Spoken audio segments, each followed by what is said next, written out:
अस्सलाम वालेकुम मुअज़्ज़ज़ नाज़रीन, कैसे हैं आप? ने वीडियो पर क्लिक कर लिया है। अब तहम्मुल से 2-4 मिनट हमारी बात को ज़रूर सुनकर जाइएगा। आपको पता चलेगा कि आपकी नमाज में ये गलतियाँ वाक़अतन मौजूद हैं।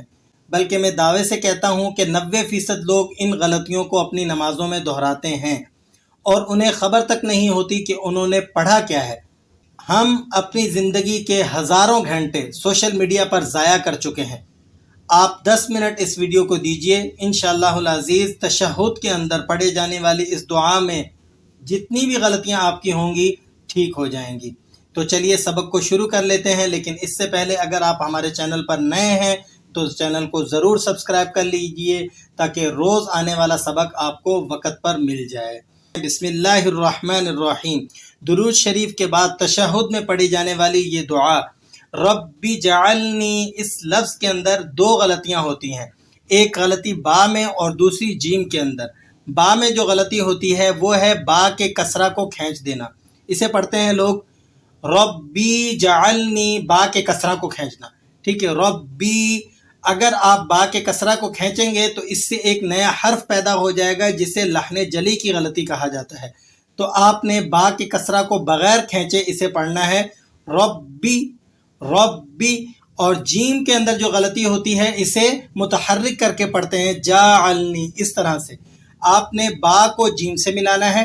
बा पर तशदीद लगी हुई है तो रॉ को आप बा से मिला देंगे रब्बी, और बा के बाद जीम है तो जीम साकिन है, आप बा को जीम के साथ मिलाएंगे और इस तरह से इसे अदा करेंगे रब्बी जअलनी मुक़ीमस्सलाती व मिन ज़ुर्रिय्यती रब्बना व तक़ब्बल दुआ।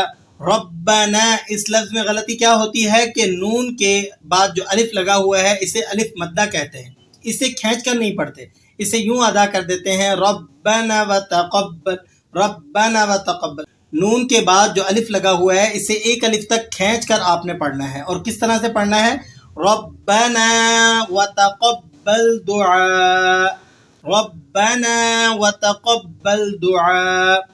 रब्बना ग़फ़िरली, इस हर्फ में होने वाली गलती है यह है कि लाम या ज़ेर ली या मद्दा है, एक हरफ तक इसे खींचना है, लेकिन जल्दी जल्दी नमाज को पूरा करने के चक्कर में रब्बना ग़फ़िरली वाली वालिदैया, इस तरह से लोग पढ़ के इसे चले जाते हैं रब्बना ग़फ़िरली वाली वालिदैया। तो आपने इसे एक अलिफ तक खींच कर, एक हरफ तक खींच कर इसे अदा करना है। एक हरफ तक आप इसे खींचेंगे और फिर इसे अदा करेंगे रब्बना ग़फ़िरली वलिवालिदैया वलिवालिदैया वलिलमुमिनीन वलिलमुमिनीन, मुमिनीन मुमिनीन इसे पढ़ते हैं वलिलमुमिनीन वलिलमुमिनीन। आपने इसे झटका देकर अदा करना है वलिलमुमिनीन यौम यक़ूमुल हिसाब। यौम, इस हरफ में जो गलती होती है मीम को खींच देते हैं। किसी भी हरफ पर ज़बर ज़ेर पेश, इसे कहते हैं हरकात। जिस हरफ पर हरकात लगी हो ज़बर ज़ेर पेश, उस हरफ को ना खींचा जाता है ना उसमें झटका लगाया जाता है। तो आपने इसे अदा करना है यौमा। इसे जो लोग पढ़ते हैं यौमा यक़ूमुल, तो यकीनन वो बहुत बड़ी गलती करते हैं और इस ला इल्मी में, इस कम इल्मी के अंदर और इस तसाहुल के अंदर वो अपनी नमाजें ज़ाया कर रहे हैं। तो आपने इसे पढ़ना है यौमा यक़ूमुल हिसाब, यौमा यक़ूमुल हिसाब। रिपीट कर देते हैं आपके लिए रब्बी जअलनी मुक़ीमस्सलाती व मिन ज़ुर्रिय्यती रब्बना व तक़ब्बल दुआ।